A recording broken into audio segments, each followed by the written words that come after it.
The three panelists are people I really respect and I personally like.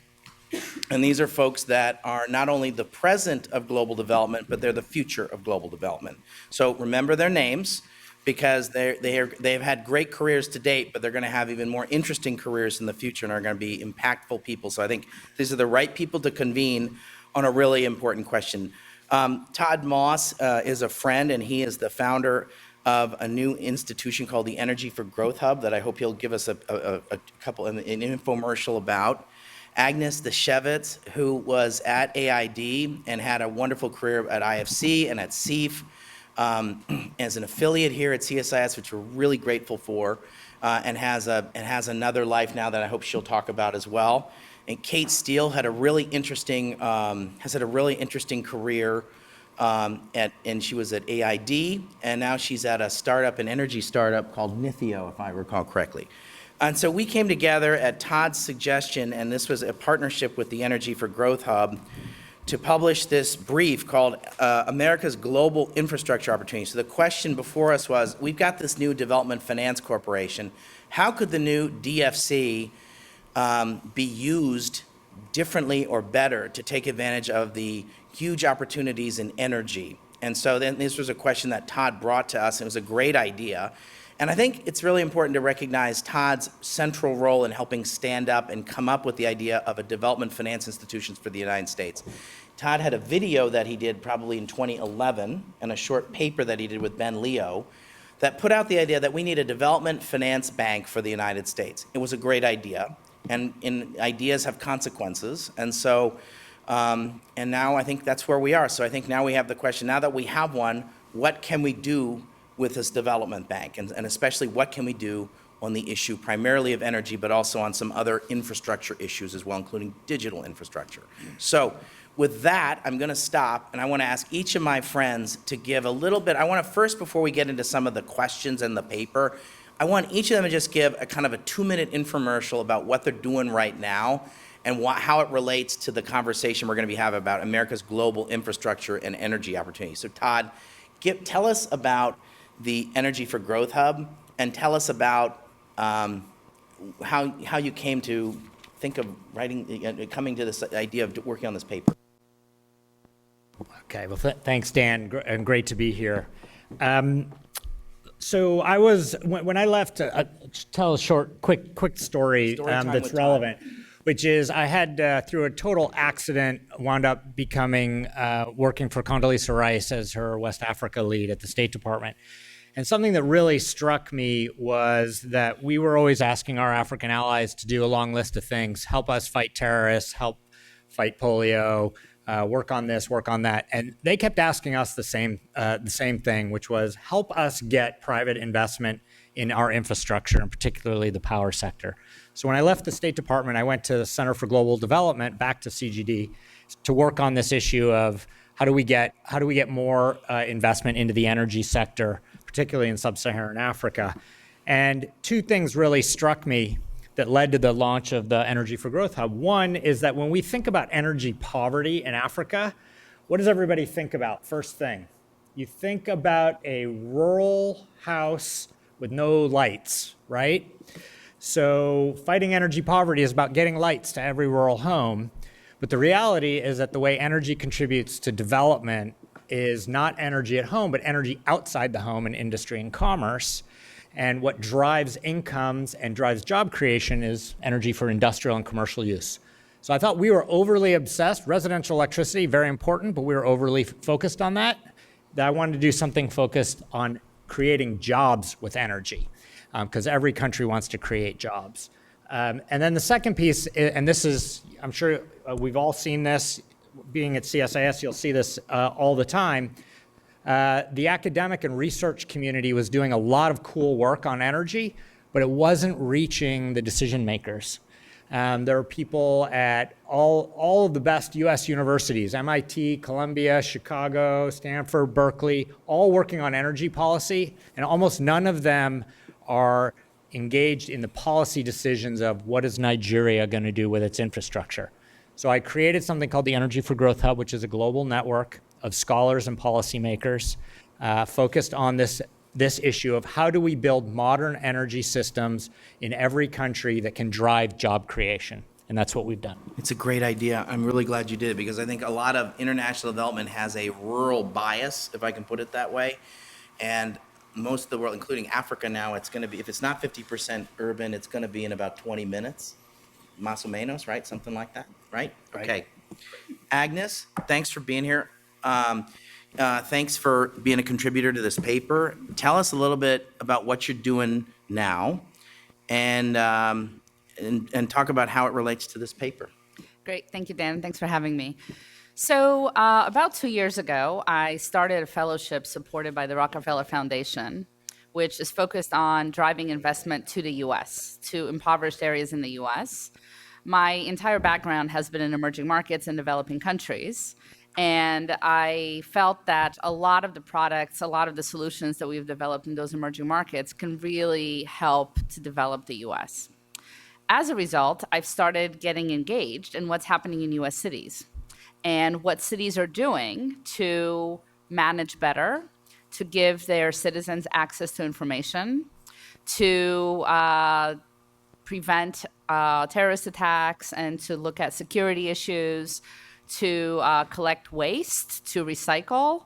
And I saw that there was actually a lot of private sector involvement in those activities. So there are lots of investors who are investing in these activities, and there are lots of companies in the US who are developing solutions and partnering with cities to actually implement those solutions to help them manage better and become more efficient. So my thought then went back to the emerging markets, and I started thinking, well, the same issues are probably even more compounded in emerging markets. So how can we think through taking some of the solutions that are now being developed in the US around helping cities manage and bring those to emerging markets so they can leapfrog and start the same way that they leapfrogged with cellular phones to better solutions for things like transportation, managing transportation, for things like waste management, huge issue. So this is that my contribution to the paper is really driven by what's happening in the US and some of the great things that I see, some of the great things that both US companies and US financiers are doing in the US that could be brought to emerging markets. Okay, Kate, so you were one of the builders of Power Africa. You had a really interesting life before AID, and I hope you'll talk a little bit about that. And then I want you to tell us about what is NITHIO and how does all of that play into the paper. Great, thanks, Dan, and thanks for hosting this. So I think the one track that's consistent throughout my career is focusing on energy access, as well as energy for growth. I am one of the people obsessed with making sure last person has access to basic electricity, but also see the need for large-scale generation to really drive economies. But I've also gone back and forth between public and private sector as I've seen the need for each of them. And so I think that's where comes into this, how do you support the DFC? Because when I was at the World Bank originally, was working on market development for off-grid lighting in Africa, saw that private sector was really taking off in this area, moved to Google that was doing renewable energy investing in Africa and elsewhere in the developing world, saw a huge need for government and publicly funded support still in the sector, really necessary to get these projects going. Came to Power Africa with that mandate to help try and bring in investors like Google and other private sector investors through these government tools. And then moved to NITHIO because saw an opportunity that to really work on one of the inefficiencies with deployment of energy access. And so it's this kind of back and forth and see a great need for both kind of constantly driving private sector forward, as well as getting that public sector support for markets that aren't truly ready for exclusively private sector investment at this point. So what we do at NITHIO is we use advanced data analytics to understand consumer credit scoring in off-grid markets in Africa. And it's very niche, but it's really, really important because one of the biggest bottlenecks to financing energy access for households is being able to actually understand what type of credit risk they represent. And there's not a good way to do that at this point. Very limited credit bureau coverage, very limited understanding of household incomes and ability to pay. So we have ways that we can actually assess that and actually price the risk of those households and offer financing for the companies that are deploying solar home systems in that way. Thank you. Okay, so I want each of you, so the premise of this paper was if you had 2 or 3 minutes to talk to the board of the new DFC or the CEO of the new DFC, and all of you have spoken to the new CEO of the DFC or the acting CEO, but I think, and we all 4 of us, I think, speak to them, the senior leadership often, but if you had 2 or 3 minutes based on sort of the work that we did and the research that you did and the paper here, can give some top line bumper sticker points that you'd want this group to take away if they're not going to make it a Netflix night tonight and not read the paper, right? Which I hope they're all going to, don't make it a Netflix night, read the paper, but what are the takeaways you should take away from the paper from your perspective? So let me start with you, Todd. So I think maybe if we can, why don't we'll go with in the order of the paper.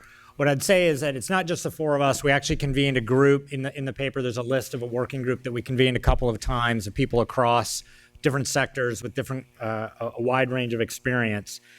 And what we were really trying to do is get at Dan's question is there's this great fortune that the Build Act passed against virtually everyone's prediction. There's now this mandate of this new agency. How do we make sure that the US DFC is better than just OPIC doing a little bit more? What are the opportunities to really turn this agency into a force for development, a force for US business, and a force for US national security objectives? Can I just stop you for a second? That is a great, can I just say that is a great framing that is about, this is not about OPIC, this is not about OPIC doing a little bit more. Like if there was, I didn't think this was going to happen. And I was highly skeptical. But I would say if we've spent 18 months of massive amount of political capital and a lot of people scribbling away in ivory towers like this one or others, and a lot of political capital spent, if we're going to just do the same amount of activity 3 years from now, we ought to just shut down this conference and like just everyone go get coffee, because we ought to get out of the business. We ought to be doubling what OPIC is doing, in my view. So my view is in a scenario where we double, go from 4 billion to 8 billion, and instead of $1 billion in Africa, we go to $2 billion in Africa. I think that's the assumptions we should operate with and hope for and expect and demand that that's where we're going towards. Do you agree with that?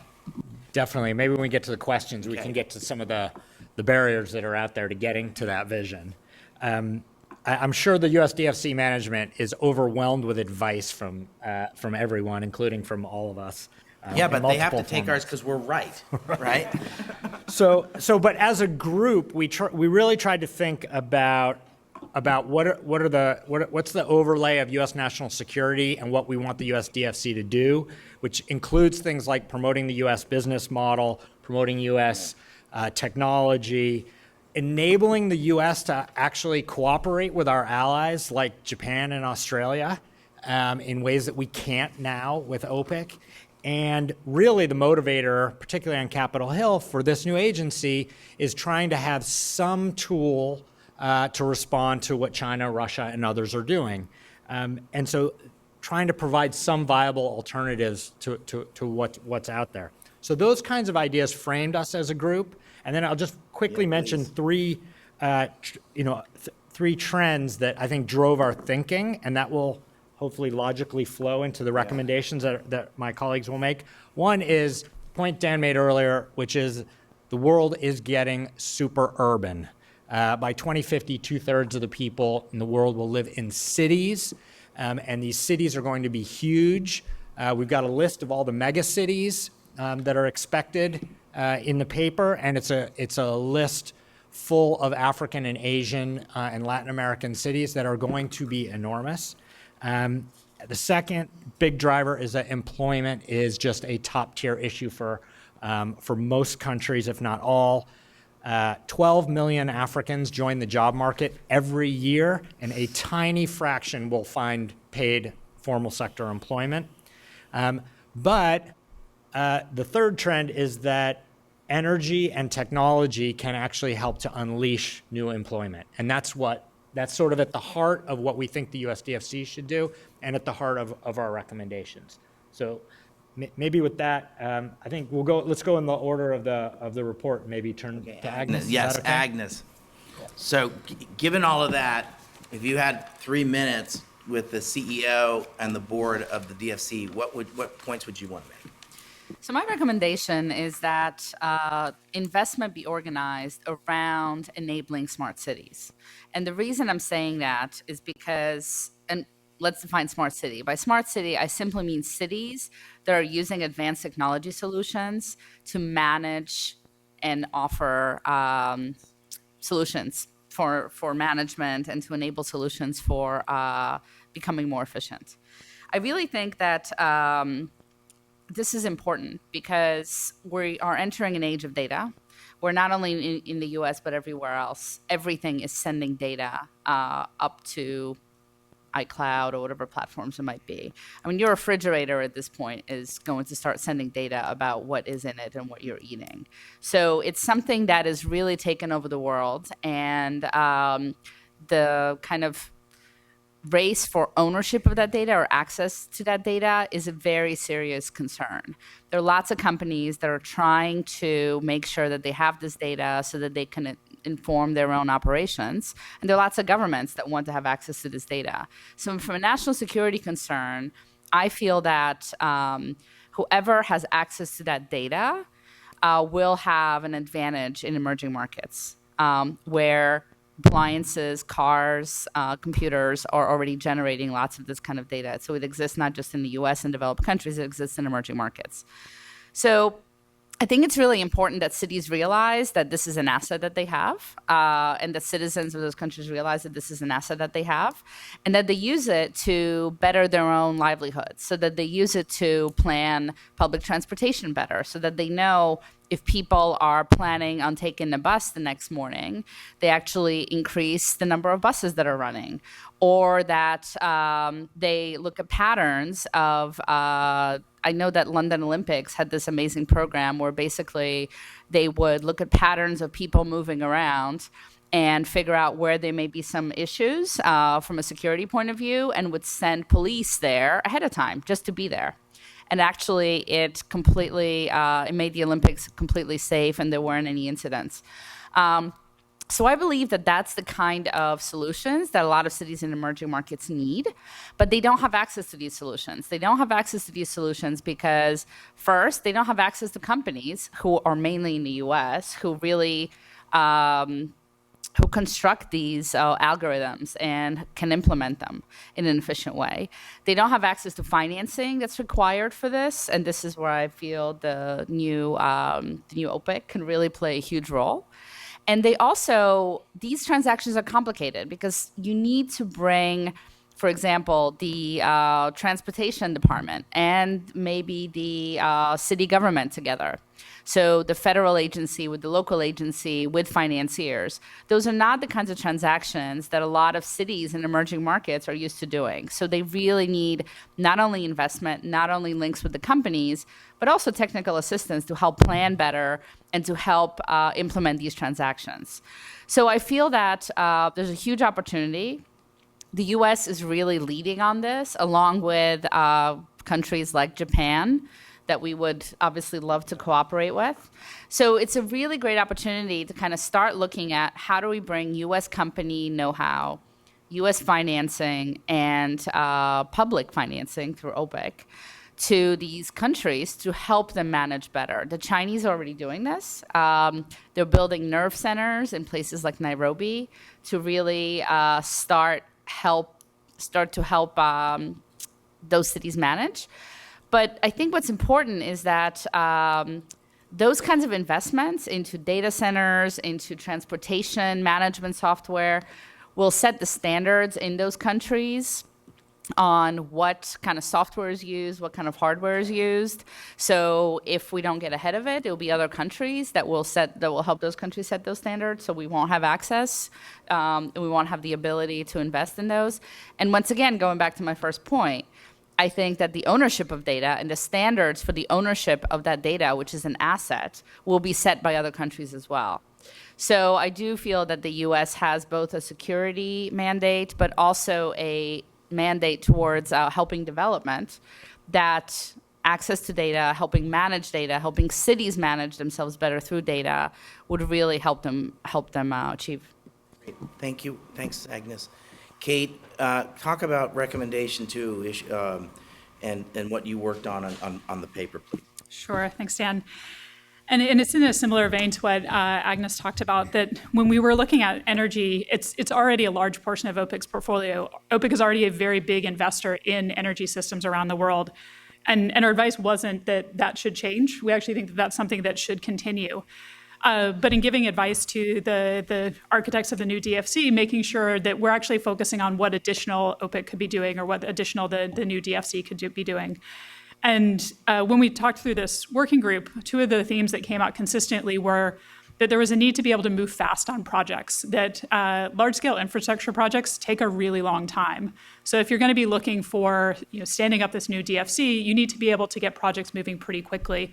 So looking for areas that are, quick wins always sounds negative, but there are projects that can deploy faster. As well as areas where there is a U.S. comparative advantage. Exactly as Agnes pointed out, there are areas where U.S. is leading, and we should be pushing harder on some of those technologies. So in the energy space, we saw the opportunities here on some of more of the soft side of the grid management, working on smart grid technologies, load management software, kind of what you see of the control systems for modern power systems. And there may be places where these technologies are not yet applicable, but where they are, they can actually mitigate the need to add new generation or to add new systems that are that larger scale infrastructure. And this is an area where the US does have a lot of advantage and something that can be deployed a lot faster. Another area we saw an opportunity with is on some of the technologies around reliability and demand side management. And this is, if you look at selling demand side management in the US, it's getting a little bit better, but people aren't really willing to sacrifice a lot in terms of availability of service for lower cost. I mean, I don't think most of you would defer loads on your electricity system, say you only run your washer at night because for a 10% savings on your energy bill. Demand side management gets a lot easier if your electricity is very inexpensive or very unreliable. So I gave the example in the paper of the Tesla Powerwall, where yes, there's a market for Tesla Powerwall absolutely in the US. I have to imagine the market in Lagos is enormous. That just you would be able to have a lot of households where it is a day-to-day reality that you need to bridge electricity gaps, not something that happens just when a large storm happens. And I'll leave a couple of the points to Todd to talk about with the energy for growth, but just one other area in this where we saw an opportunity was working with the US agencies, specifically on transmission and distribution. I think the portfolio for US investment has been very generation heavy. There's still a massive need for new generation capacity in the US, but there's also a significant need for transmission and distribution. And this is really a great interagency opportunity where partnering with MCC, who does a lot of this infrastructure build out and can work on things like transmission lines, partnering with USAID that's on the ground working with utilities, kind of identifying where those opportunities are. There could be investment coming in from the DFC on more of that, linking the power and making sure all those new generating stations are actually getting power to industry and to households. So Todd, may I hand over to you for some of the generation side? Yeah, so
All right. Do we need to hit a do-over? Are we good? Okay, okay.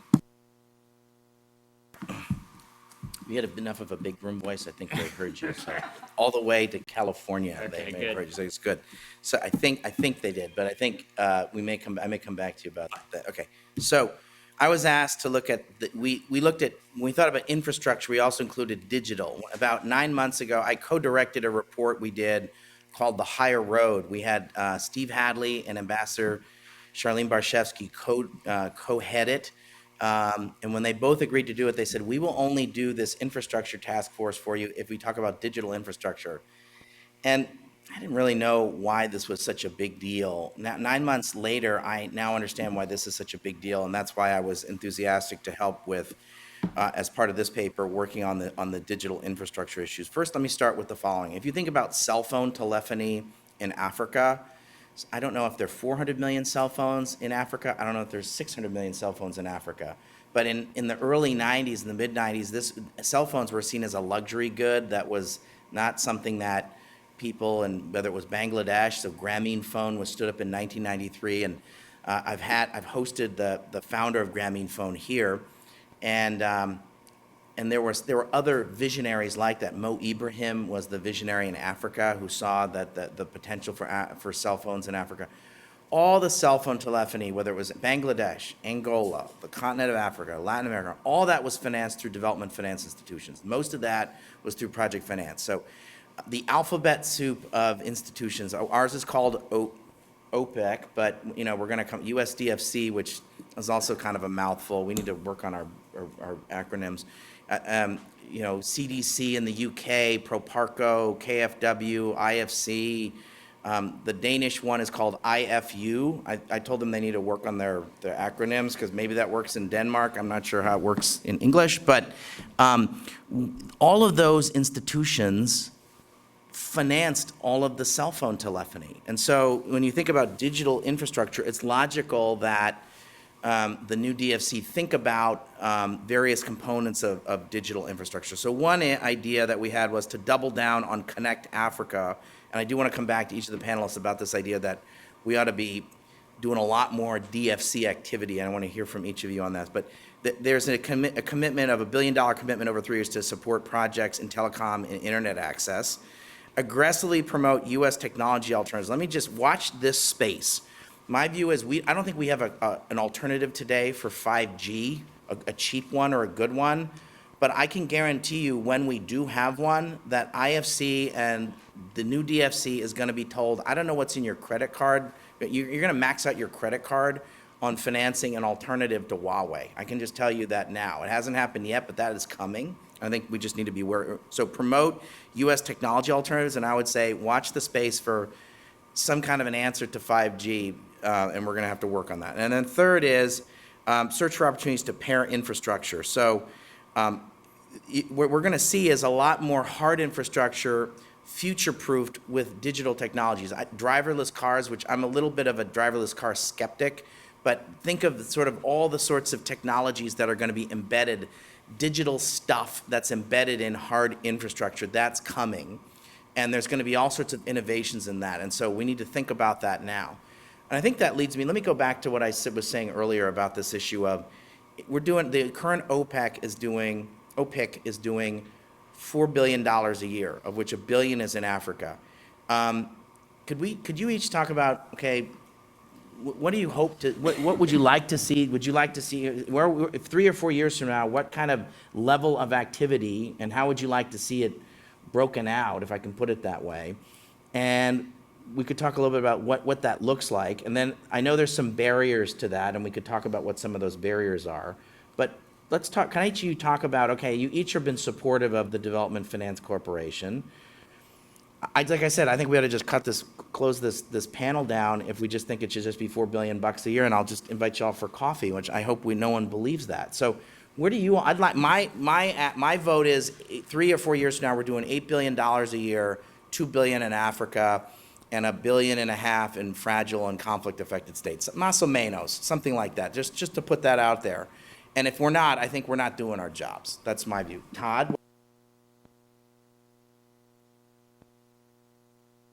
I will push the button this time. Push the button. So, the Build Act raised the liability cap from OPEC's 29 billion to 60 billion for the new entity.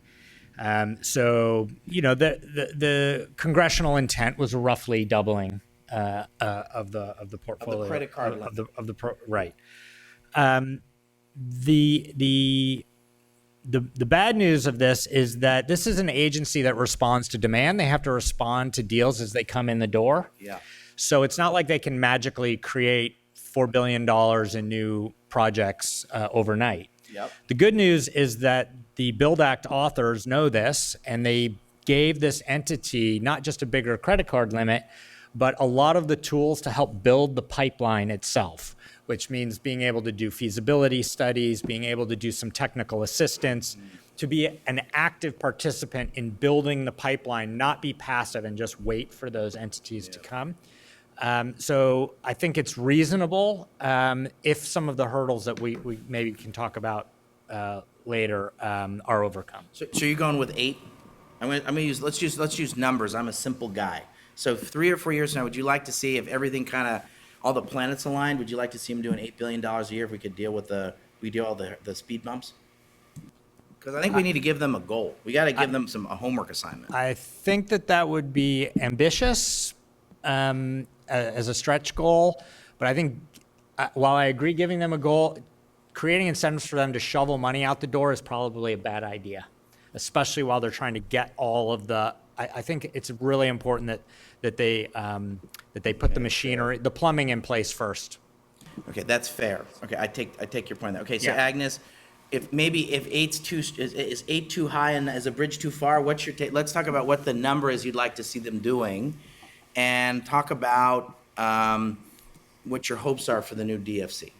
I'm not going to say any numbers because that's kind of, a couple of billion one way or another is not necessarily, sorry, Dan. Okay. But That's my I think- sad face. Yeah, well, I think there are a couple of things. One is that, OPEC really doesn't have a lot of people on the ground in a lot of the countries where they want to work. So I think even to build the pipeline, they will first need to figure out how to work with the other agencies who have people on the ground, and to really do that in partnership so that they know the best deals when they see them. Because you have to be local in a lot of these countries to invest in these countries. And I think it's unreasonable to expect OPEC to all of a sudden start putting hundreds of people in the field. So I think that would have to happen first. And I think that once that's kind of figured out in a very transparent way, for example, there could be USAID staff in some of the missions that can be designated to work specifically with the new agency. I think a lot of people would welcome that because USAID is making a lot of great strides in trying to catalyze investment in a lot of these countries. So I do think that before they would go big, they would need to get the plumbing right, and that plumbing needs to include how they're going to deal with local presence. Let me just push a little bit on that. So there are 4 OPIC staff overseas. I'm in favor, I'm open to the idea of having, this is maybe not the right way to describe it, but having USAID folks cross-sell OPIC products. But I worry because, and I love AID, I chair the outside advisory board. I think most folks at AID think equity means justice and equality, and don't know that equity has another meaning. This is sort of a subfield of a subfield, and equity for this conversation is ownership stakes. And so I just worry that they may not have the skill set, Right. and that's not a criticism of AID. It's like, I worry that econ officers at the State Department also would have the same limitation. This is a highly specialized field. So I agree that, okay, so I take your point, Todd's point, and so I've written lots of stuff about we shouldn't shovel money out the door, and I'm saying we should shovel money out the door. And I've also criticized IFC for being a volume-based culture, and you're saying, Dan, what you're implying is we're moving towards a volume-based culture. And Agnes, you're saying, well, before we do that, we need to have people, there's some constraints, one of which is we don't have enough people overseas. And maybe one way to get around it is to have sort of these 8, we're gonna have to figure out how they work together. So before we get there, we're gonna have to figure all that. So I buy all of that. Well, I think that first, I don't think USAID or other agencies should be selling OPIC products. I think what they should be doing, frankly, is They need to be trained, I agree, but I think USAID has made huge strides in that over the last few years to recognize investment opportunities, right? And if they're given information about what the focus is of the kind of industries, the kind of companies, the kind of financial institutions that OPIC is looking to partner with, they can certainly identify those. I think once that happens, OPIC, like it does now, needs to do their own due diligence and needs to do their own transaction. But I do feel that even post-investment, they will need people on the ground to make sure they understand what's happening. Okay, I buy that, and I'm in favor of that. It's almost as if, I think in the military, they have this Goldwater-Nichols Act was to try and get the different services to work better together. And I think if you wanted to get promoted, if you want to become an admiral, you have to have worked in one of the other services or something. You know, I know enough about this to be dangerous. But it seems to me that unless you, as a bureaucrat, with putting my old bureaucrat hat on, unless I'm a bureaucrat at AID and they have those annual reviews, I forget what they're called, but they have those annual reviews, and what is it called? AEF. Right, the AEF. So if in your AEF, it's not written in the AEF, like we're gonna have a box that says, are you, I know I'm using the term cross-selling, and perhaps that's provocative, but I do like the term. So if you're cross-selling OPIC products, if you're not cross-selling OPIC and you don't get credit for that, you're not going to become mission director, or you're not going to become senior foreign service. So unless that's in there, like I don't see, and I love my friends at AID, and I think there is a cohort of a new generation of folks who probably could, as you said, and I agree that AID and you help build a lot of capacity to do that, that unless they're incentivized to do that, other than saying here's the latest cable from the AID administrator, or the new CEO of OPIC makes a one-time trip to the country, unless they're sort of given some carrot, and I don't mean cynical about this, I just don't see this as a thing. Well, I agree that you need to incentivize people in order for them to do what you want them to do. I mean, they're not just going to do this of their own volition. But there are a couple of ways. First of all, impact, right? So I think people, USAID staff, foreign service officers are actually incredibly passionate about the impact that they could have on the countries where they work. And I think the new U.S. Development Finance Corporation should also have an impact mandate where they're not just investing to put the money out, but they're actually trying to better the situation of and the lives of the people in those countries. So basically, right there, you already have an alignment of interest between USAID and OPIC. Okay, I'm going with hiring more people from OPIC and putting them overseas, but I'm buying the argument because you're making the argument and because you're my friend, but I'm kind of not buying the argument. We can agree to disagree. Okay, can we agree to disagree? So I think my solution to this would be is they have 275 employees at OPIC. They're going to add 30 from the Development Credit Authority. I think there was a slight sleight of hand in the selling of the DFC. And that was sold to some constituents saying, we're going to merge some agencies together, so we're not going to have to hire more bodies. Well, we're going to need a bigger boat, is my argument. That if we actually want to do all the things that we're selling the institution to do, we've sold it to a number of constituencies as a series of things. We're probably going to need to hire another 100 or 150 people. I've made that point emphatically, and I think several of you have been in meetings where I've made that point very emphatically. But I think if you look at IFC, which does about 20, so OPIC does $4 billion a year and has 300 people, and IFC does about $20 billion a year and they've got like 4,000 people. Now, I don't think we need 4,000 super highly paid World Bank staffers on the tax-free gravy train. I'm not saying that. But if you look at IFC, they've got several thousand people overseas, and OPIC has 4. So I agree, and I think Agnes and Todd, you've made this point, and Kate, I want to bring you this in a second. But the business model currently is if the 4 of us open up a Chevy dealership in Managua, the 4 of us are equal partners in our Chevy dealership. The business model is the 4 of us walk into 1300 New York Avenue and say, we've got an idea. I need a loan. And they say, okay, you're an American company, here's the money, and that's más o menos, right? But in essence, we're going to have people going out there and beating the bushes. And so Agnes, I can kind of sort of buy your argument about this idea that maybe we can get the other agencies to do it, but I'm skeptical. But color me skeptical. Okay, Kate. So what do you think about this? So have you, looking forward to are you our gonna put a car number? venture. Can you put a number? You're not going to put a number? I just lost it when Agnes said she wouldn't put a number, and it hurt my feelings. Right? Can you put a number for me, please? What This would is you the like? benefit What of would you going like? last. You can kind of just bridge everything that, Yeah, that can we was said bridge everything? previously. What would you like to see the institution be? So several I years agree from with Todd's math. The 29 doubling it up to 60 billion roughly. The expectation is you're going to double the volume that you're. Yeah, I think that that's reasonable. I think it's ambitious but achievable, and I think that there is a significant issue with deal flow. However, when the 2X initiative was launched, $1 billion probably looked very unrealistic. What's 2X? 2X is the OPIC-led initiative for investment in female-headed enterprises, female funds, kind of gender lens investing, which I understand has done over 1.4 billion in commitments.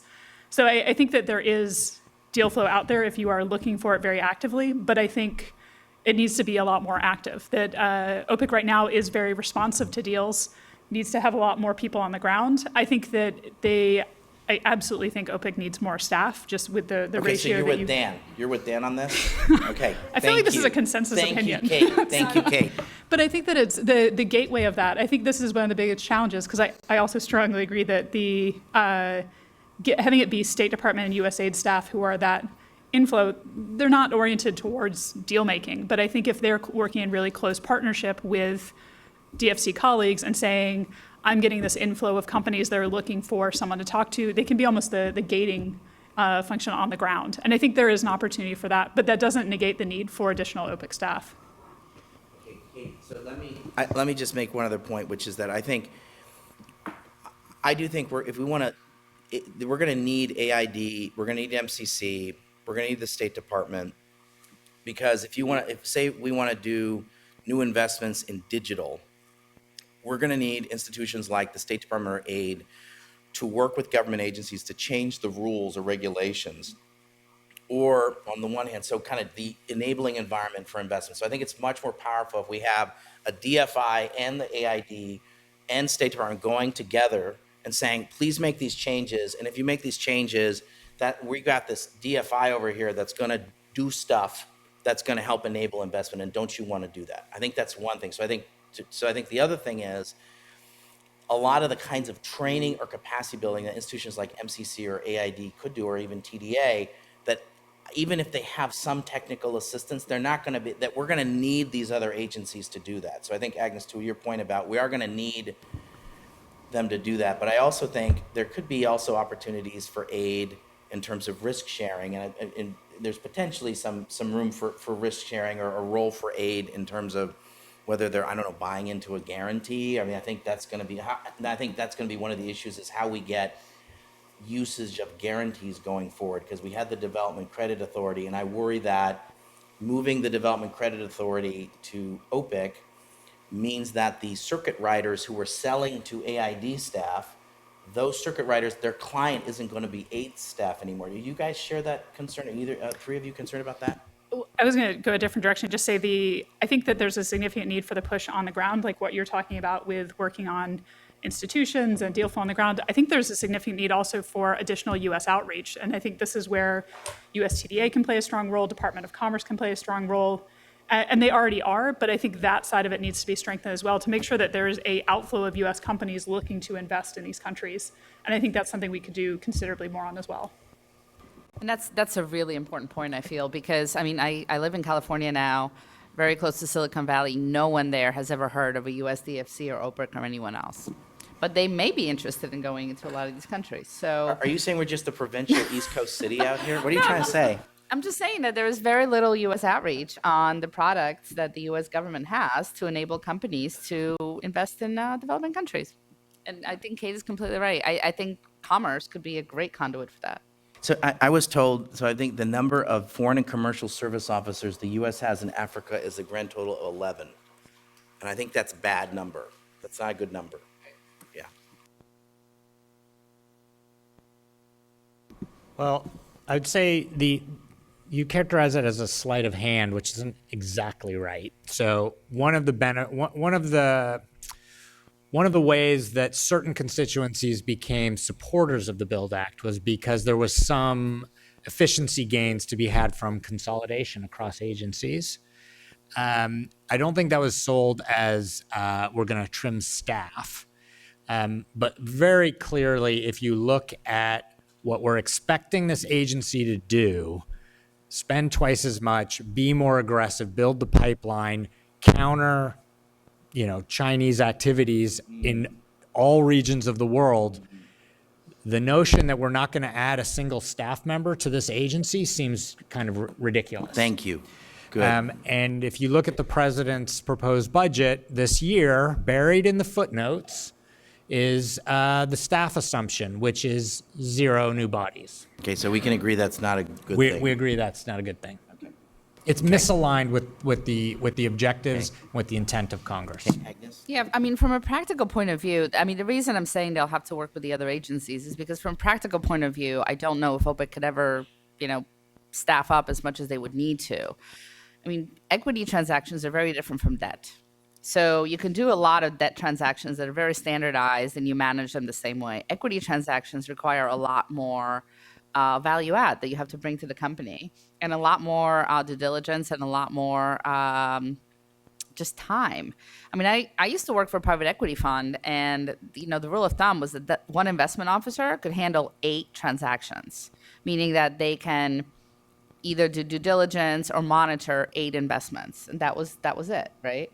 So if you're talking about OPIC doing multiple equity transactions, I mean, how many people could they actually have? So that's why I was saying they'll have to do something about at least the monitoring side. They'll have to start working with the other agencies who already have more people on the ground. Okay.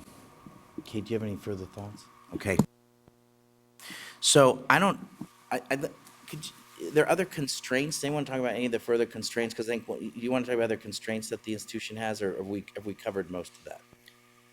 I would just flag one big one, which again, if you look at the president's budget, it's now this is a sleight of hand, in that the headline figure looks like it's a slight increase in the administrative budget, but because of there are about 6 people in the world that understand how this works. The way the budget is done, OPIC and the new USDFC has income from different streams. If you combine all the streams, they've actually proposed a pretty hefty cut in the administrative budget. And again, it seems unrealistic that you would expect an agency to do twice as much with less budget. And it's even more penny wise and pound foolish because this is an agency that for 38 years in a row has paid a positive dividend into the Treasury, just that their administrative budget is still allocated by Congress. So it's not that that USDFC to grow their administrative budget is actually asking U.S. taxpayers to pay more. They're asking Congress to authorize them to retain part of their profits to grow the portfolio, which will increase the profits even further. So it's actually it's very, very short-term strategy. I'm not sure if there's a game. I don't know if we have any colleagues from OMB here, what the thinking was on that. But we're now seeing that struggle between Capitol Hill and the White House. Okay, let me just ask, Agnes and Kate, you both were at AID.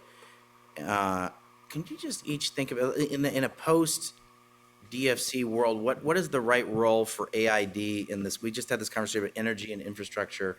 What's the right role for, in addition to sort of, let's call it supporting transactions, let's put aside that, we talked about that, and what are the other right roles for AID in the energy infrastructure space? What more would you like to see them be doing now that we've got an OPIC on steroids? Let's start with you, Kate.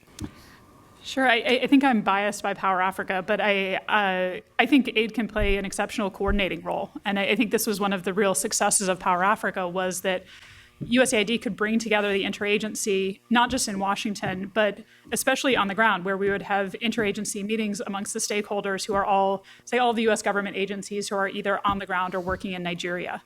And you actually get everyone on the phone together, because most people are remote, talk through what you're seeing in terms of deals and obstacles. So it's an opportunity where OPIC could flag challenges they were seeing to their investments. USAID could talk about the work they were doing with some of the institutions. USTDA could talk about opportunities they saw for feasibility studies. State can weigh in on political dynamics. that's a really good opportunity to think through, not only to source this deal flow, to look for, okay, well, what's missing from this and who else do we need to bring in, but also have them feed into each other. That US TDA leads very logically into the DFC or into OPIC because they're doing feasibility studies with things that will hopefully turn into larger deals. So I think that was a really central role. Yes, USAID did a lot of technical assistance and a lot of work with the different institutions, but I think that coordination role is something that was really essential. I think the main point I want to make is just because we have an OPIC on steroids doesn't mean that investment will solve all the world's issues, right? So health, education, I mean, not all of that. Actually, very small parts of it can really be just addressed with private investment. You will still need development agencies. And I believe that aid is doing a great job on that. So I think also policy level type of interventions, I think aid is very good at that because they do understand these issues on the ground. So I do think that a lot of, there's a huge world still left for USAID to be working in. Todd, do you want to talk, how do you envision, what is AID's role in a post-DFC world? Other than whatever you want to call it, kind of sourcing equity transactions or debt transactions, that's not the right way to describe it, but supporting investment transactions for the DFC, because certainly it's much more than that. But look, I'm skeptical, having watched how interagency dynamics work in Washington and in the field. People do not naturally collaborate and share information. They naturally do the opposite. So unless the incentives are very clearly aligned to encourage collaboration, you're not going to have any of that. What I think the lesson from Power Africa is that, which I agree has been pretty successful at getting all these cats pointed in the right direction, is that there's a pretty substantial investment in the coordination structure of Power Africa. I don't see this administration trying to replicate that in other areas, even though they're looking for the same outcomes. So I would actually lean toward expecting that this new agency is going to be mostly on its own, except in maybe a couple of strategic countries where you might have some either White House guidance or you have a particularly aggressive ambassador who sees attracting investment part of his diplomatic toolkit, his or her toolkit. So. Okay, so I've got one more question because like I said, this is a really smart group, and you're not going to find a more knowledgeable group in town on these issues. So as you can tell, you can tell why I wanted to moderate this panel. So we've thankfully got a quorum now for the U.S. Exim Bank, and we have a specialized agency called the U.S. Trade and Development Agency. Could I ask each of you to comment on either TDA or Exim Bank in this conversation about energy and infrastructure vis-a-vis this paper? We've talked about AID. You could also talk about MCC if you wanted to, but where does any of these fit? I'd like to hear somebody comment on the U.S. Exim Bank, only because one of the issues that's in front of us is it's great that we have a quorum. The authorization of the current Exim Bank ends on September 30th. And so I'm going to be writing an article about why that'd be a really stupid idea to let the authorization lapse on September 30th. But I'd welcome any of your thoughts about how does Exim Bank fit into this conversation, or TDA, or the MCC, but with a preference to hear what your thoughts are about the U.S. Exim Bank in this. We can kick off on that. I think it's fantastic that Exim is reauthorized. They're a significant portion of the original commitment to Power Africa that has never been deployed because of their inability to. So, and I think if you're looking at large-scale infrastructure, yes, MCC can do. Yeah, it's a very substantial portion. But I think if you're looking at who can do large-scale infrastructure, it's really MCC and Exim Bank, along with OPIC or the new DFC. So I think that they have an enormous role to play. And I think if you're looking at some of the technologies like gas development, that's absolutely where they can play a role as well. USTDA, I think, serves an extraordinary purpose. I really think they're an agency that kind of punches above their weight for their size. I think one, on doing the feasibility studies and getting projects to a bankable state is something that the DFC will also be doing, but is really, really useful. I think the other thing that they do is the reverse trade missions. So bringing officials from other countries to the U.S. to see U.S. technology, I think it's both good for them to see the opportunities to import products from the US, but also to be able to have more US companies get exposure to the opportunity overseas. And so I think that that's a really big role that they can play, as well as MCC being able to, USAID can be on the ground working on a lot of the governance issues. MCC has a pretty massive carrot they can bring in to help push those along. So I think all of them play a really exceptional role. So just for the television audience out there, what was the number that was left on the table because Exim Bank didn't have a quorum? $5 billion. So we've left $5 billion on the table because Exim Bank couldn't have a quorum. So the good news, we have a quorum. They'll start processing those transactions. But I'm worried that on September 30th, they're going to close the door again if they don't get reauthorized. Thank you very much. Okay. I mean, I completely agree with Kate. I think that both of those agencies can really help. Just in the area of smart cities, I mean, Exim not only finances goods, they can actually finance services that are coming out of the U.S. And I think that a lot of these companies that could potentially be providing services and developing data management software and the hardware are U.S. companies that Exim can help finance, and USTDA can help expose to the fact that there is demand in emerging markets for those types of services through the reverse trade mission. So I do agree that they can play amazing roles.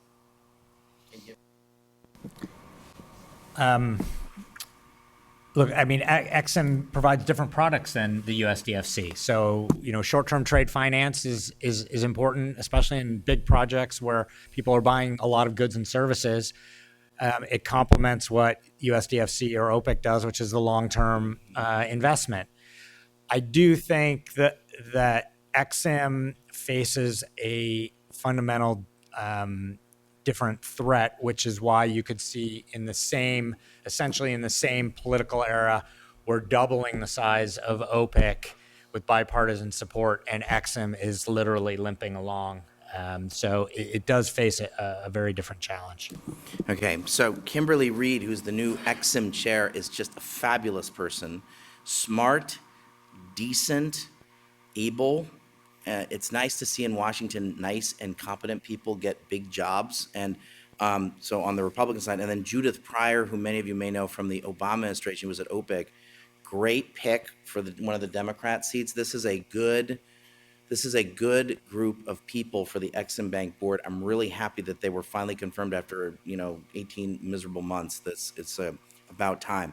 But it's sort of out of the frying pan into the fire for them because they're going to have to somehow get this reauthorized. So, okay, you've all been a super patient audience.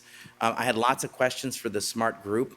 I'd love to hear from this audience, which I know is very knowledgeable. I'd love to hear from you. If not, I'll keep asking questions all day long. Okay, my friend here.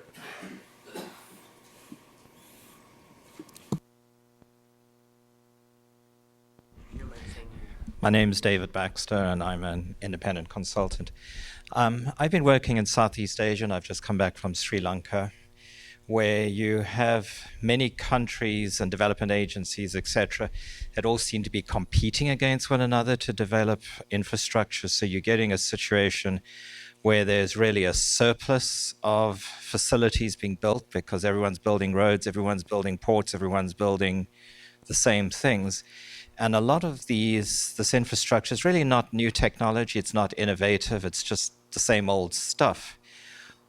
Is there any incentive for the United States to look at the next generation? Because in 4, 5, 6 years' time, these infrastructure facilities are going to start becoming obsolete.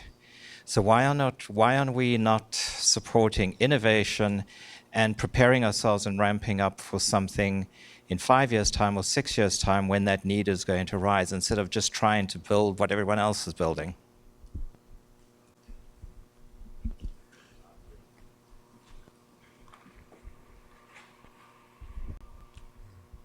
I'm Bob Hershey. I'm a consultant. What can be done to bring more of this onto the internet and get visibility and make it so that there is an economic consensus on things which have the support of their areas and their funders? Others? Okay, sir. Regarding your spirited discussion, Troy Fitzgerald from the State Department. Regarding your rather spirited discussion of who would actually be doing all this, I was surprised that none of you mentioned contractors, whether individuals in PSC or full-on contracts with companies that may have that relevance expertise themselves. It seems like that would be the short-term fix.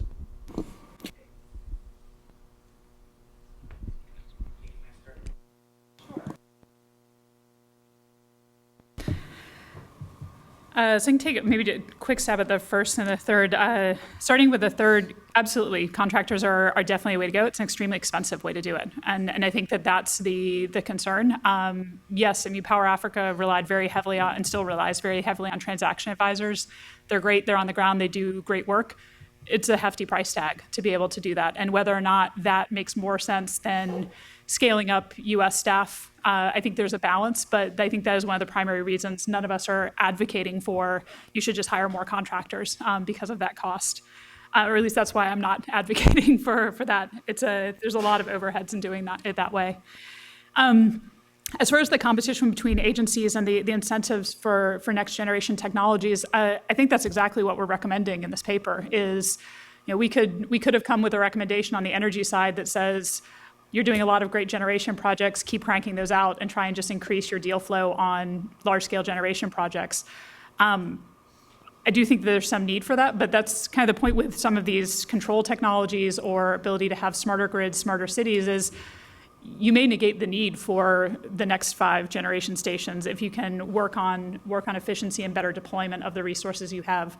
And I also think this is where the U.S. has a lot of comparative advantage, and we should be doing some of that work. And I think to Todd's point on some of the advanced energy technologies, that's also the direction we'd like to see things going. So I think that is, well, our recommendation is not to put aside some of the standard infrastructure that's going in. Absolutely look at the next generation technologies.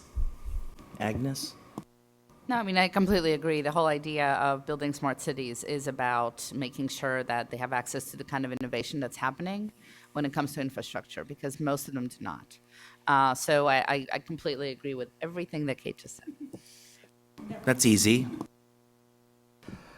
Look, we actually had a pretty spirited discussion around, electricity technology it doesn't need to be complicated. You can actually, you can build stuff quickly using old technology. I just don't see that the U.S., large hydro, for example, is something that I think all of us are big fans of. I know Dan and I are. I'm an enormous fan of big hydro. I'm a big fan of big hydro. So, but there really are not, the future of U.S. firms is not going to be in large hydro, right? That's just not going to be an area of comparative advantage. I think the worrying trend, I don't think that the US DFC necessarily is the right vehicle for this, except maybe at the margin, is that we are seeing tons of advances in modern power systems, in new energy technology. You've got mission innovation and the breakthrough ventures and all of that. Fusion. And mostly they're trying to come up with new technologies for California, for Germany. They're not necessarily targeting the markets that are going to be building the majority of their infrastructure over the next 20, 30 years. They're not targeting things that will be great in Lagos. And so when there is a technology that maybe could be suitable to Lagos with a tweak to the business model or a tweak to the design, that's where the USDFC, I think, could be catalytic. But we definitely want to try to find mechanisms for steering some of that R&D in energy tech toward emerging and frontier markets. Sorry, Todd, can you just do a second? What is your website if someone wants to visit the Energy for Growth Hub? Oh, thank you for that, Dan. You're welcome. It's energyforgrowth.org. You can check it out. Okay. Thanks. All right. Okay, other? Michael Levitt. Michael Levitt. I'm affiliated here with CSIS. A comment before a question. This has to be the longest discussion involving energy in which the phrase climate change was not used once. That's not a question. That's a comment. Two questions. Yeah, climate change. Sorry. Clean coal. So given the rather intense relationship between OMB and the Office of the President, does this business with what they're doing with staffing and other things indicate where the White House really feels about this. And we're going to be chasing our tails if we really want to make it work. And then second, to me, one of the big changes, other than equity, is the word development is in the title of the organization. It's not OPIC 2.0. It's a development finance organization. So isn't the lead thing, along with impact, who's going to benefit on the ground from these activities? With debt, you get to say, do I get repaid? That's all you really care about. Equity, what's the company doing? Okay, I think those are, thanks for the comment, I agree. And two, I think your two comments, your two questions are good ones. I'll just jump in on this, but I'd like to hear each of you respond to what Michael Levitt had to say. But I think, I worry that the proposed budget, I think that there was too much emphasis on trying to get efficiencies. I think that there were some conflicting goals, maybe is a way to describe it, of we're going to get efficiencies, but we're also going to do a lot more with this institution. And I don't think those two things work. So I actually think, I can imagine there are parts of the administration that are hoping that the Congress is going to resolve this in favor of one or the other, and I hope it is resolved in favor of more folks. But I think it's problematic. I think it's also, a very important point you make, which is that it's perhaps too lazy or easy for someone like myself to say OPIC 2.0, which is sort of an easy way of describing it, to think about it, because it assumes that it's carrying over. There's a mandate to go to lower income countries as opposed to less telecoms in Brazil, more deals in Afghanistan. There's a little bit of an implicit, or you have to get a permission slip.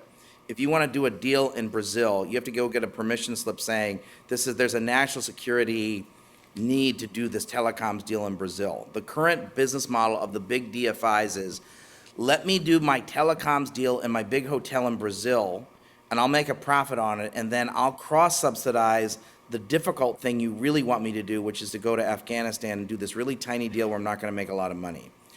So I think one of the conundrums this institution is going to face is, because it's done lots of stuff in, let's call it, upper emerging market countries. As heck, I've written lots of things that say go down market. We got to go to these tough places.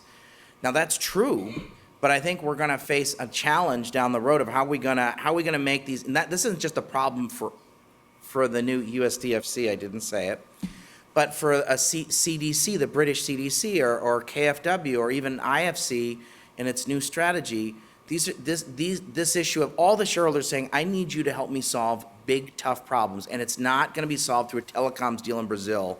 It's going to be, I need you to help me solve these problems in these tougher places. I think it's going to put a lot of stress on the business model as we've known it for the last 30 years. But I would welcome my panelists to comment on either Michael's comment or Michael's two questions. I'd like to hear from each of you on each of you. Go, Todd. Yeah, look, I actually think the climate issues are hugely central here. So if we think about the impact of climate change on sub-Saharan Africa, we're going to see, more extreme weather, we're going to see worsening drought, we're going to see rising temperatures. What are these economies going to need? Well, for extreme weather, you're going to need seawalls, you're going to need safe buildings, you're going to need hardened infrastructure. That means steel and concrete. Going to need power systems to produce steel and concrete. Drought and declining water tables, you're going to need pumped irrigation for agriculture, and a lot of places are going to need a desalination. Desalination is one of the most energy intensive technologies out there. It's actually a pretty good thing to pair with a modular nuclear reactor. And what about rising temperatures? Unavoidable. You're going to need cold storage and a lot of air conditioning. So the IEA, the International Energy Agency, is predicting that we have 1.5 billion air conditioners functioning in the world today, 1.5. By 2050, there's going to be 5.5 billion air conditioners. Is this like that scene in The Graduate with plastics? Air conditioning. Air conditioning is the future, exactly. So what is going to power those 4 billion additional air conditioners? You're going to need a lot of modern power systems to do that. So what climate change means is that Asia, Africa, Latin America is going to need a lot more energy, not less. And I think climate change for cities will also mean more migration into those cities. I mean, a lot of places in Southeast Asia, some of those large cities are going to be under threat, and also large populations will be moving to higher places, basically, to escape different floods and other weather events. So I think it's an incredibly, I think the reason we didn't mention it is because it's just ingrained in the way you have to build infrastructure and the way you have to manage your cities in the future. So that's... Agnes, could you comment on Michael's question about sort of what was been put forward about the budget? And do you have any views on that? You know, I really don't, because I just don't know enough. But I figure that, you know, the budget process is a really complicated, as you know, process in the U.S. government, where there's lots of pushback and negotiation between the White House and Congress. So how eventually it will line up, we don't know. But basically, I think that's why we're having these discussions now, so that others who have some decision-making authority in the budget process kind of start thinking about the fact that maybe they should be adding budget for more staff and for increasing operations if they want the USDFC to be putting out more money. So I think it's informing the overall discussion, not just the White House, is probably the way to kind of try to make sure that happens.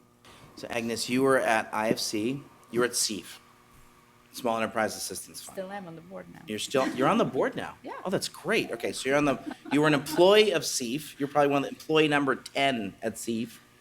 Number 2, you're employee number 2, and now you're on the board. Then you were at IFC, the International Finance Corporation, the DFI. Then you joined a spin-off of IFC called the Grassroots Business Fund, which gets a little bit to Michael's point. Then you went and did, let's call it financial innovation, development and financial innovation at AID. And you're now taking what you've learned and trying to bring that to sort of a larger platform. So I want you to comment on what Michael's question about this issue of okay, this isn't OPIC 2.0, this is a USDFC. And my point about less telecoms deals in Brazil and more microfinance banks in Afghanistan. So you've been at the Grassroots Business Fund. It was spun out of IFC, partially, I think, because the institution didn't want to be doing those kinds of deals. And it's sort of implicit in his question, isn't that kind of where the institution's being asked to go? What do we do with this? And doesn't that put stress on the traditional model? Well, I think that, there are lots of intermediaries such as SEAF that actually can get to these places that are hard for the institution to get to directly. So I do think the institution needs to develop a plan to have kind of large investments on their own, which they could monitor and process. But then for the smaller, kind of more developmental, all of it should be developmental, but like the super developmental, like the Afghanistan model, there is no reason why the institution should not be investing into intermediaries who then invest in the small businesses, in the smaller types of transactions, because it's just not going to be possible to do it through a large organization that's trying to put out huge numbers all at once. But there are lots of people doing amazing work, including on the investment side, that I think would be open to working with OPIC and getting investment from OPIC, and already do. I do think the other point that I wanted to make on this is I think that the USDFC has an amazing opportunity to catalyze financing from U.S. investors who want to be impact or developmental type of investors. There's a large interest in U.S. banks and investment banks about, a lot of their stakeholders, a lot of their clients are demanding investments that also have impact. And not many people can deliver that. I think the USDFC can really deliver it and help those investors manage risk.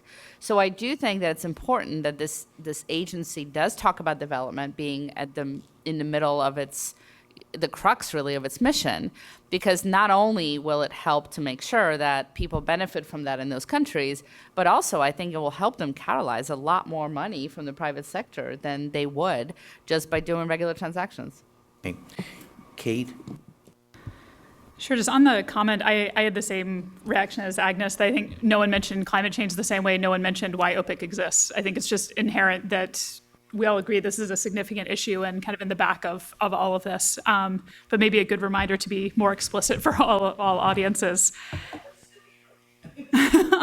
But I do think that talking about the last point on the development being in the title, and this is something that was discussed a lot in the working group, is I think when the BUILD Act passed, there was a lot of reaction that was, oh, great, OPIC's going to take a lot more risk now. They've got a lot more money, and therefore they're going to be able to expand into deals they maybe couldn't have done otherwise.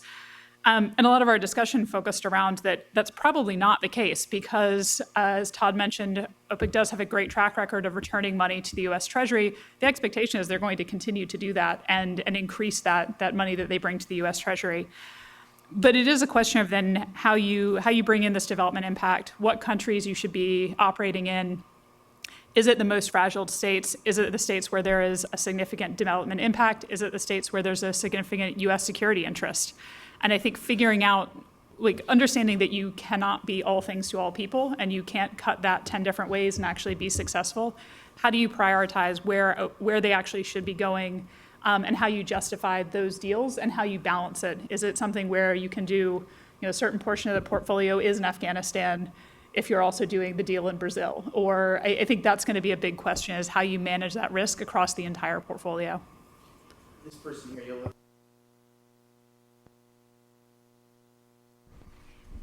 Thank you so much. I'm Karen Ornstein with Friends of the Earth, and I was glad to hear somebody mention those two words, climate change. But I'm quite confused, and the question is for Todd. We work very closely with colleagues in Mozambique, in Nigeria, in South Africa, who are really fighting the exploitation of fossil fuels, in particular natural gas. And while on the one hand you were talking rightfully so about how the poorest countries are going to be hit first and worst by climate change and are already suffering tremendous impacts, you're also trying to get OPIC, or now DFC, far more invested in natural gas. And I mean, we already know we've sort of blown through the carbon budget, and we also know that investing in new infrastructure locks us into fossil fuels for decades to come. So if you could just explain a little bit how, on the one hand, you're talking about impacts, and on the other hand, you seem to be pushing investment in the very technologies and infrastructures that will cause those harmful impacts. And I'll say, coming from a slightly different perspective, or a very different perspective, depending on how you look at it, a lot of us in the environmental and human rights world have been happy with OPIC, and that they have really doubled up on their investment in solar and renewables and be in off-grid. And it sounds like you sort of want to get them more in an XM trajectory that has sort of a love affair with fossil fuels.